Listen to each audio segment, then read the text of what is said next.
oh. Ano ko nga? Hoy! Anong ginagawa mo dyan? Nangangalakal. Nangangalakal? Oh, may kita ka na dyan. Wala pa. Bakit wala pa? Hindi pa kasi, basa pa kasi, kaya wala namin. Bakit? Hindi ba binibili pagbasa ang karton? Paano yan? Nag-aaral ka ba? Ano pangalan mo? Christian. Christian. Bakit sa oras kayo dapat nasa school ka? Bakit nandito ka, nangangalakal? Wala kasing pambaon. Wala kang Pambaon. pambaon. Eh kung bigyan kita ng pambaon, uuwi ka na. O bigyan kita ng bigas para may maisahin ka.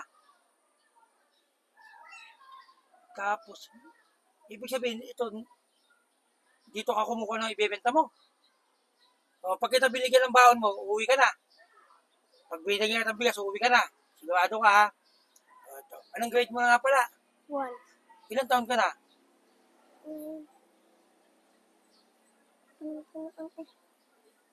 Grade 1. Siguro sa tingin ko, mga 7 taon ka, 8 taon na, no? Tama na, siguro hindi pa kumakit itong batang to. Hindi alam ko ilang taon na. O sige, ito bigas ha, o. O, iuwi itong bigas.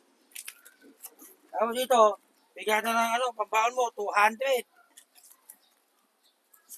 O, 200 pambaon mo yan ha. Uuwi ka na. O, sige, ano ba sabi mo? Thank you. O, itong batang to. Bata-bata pa, nangangalakal na. Sige, mag-ingat ka ha.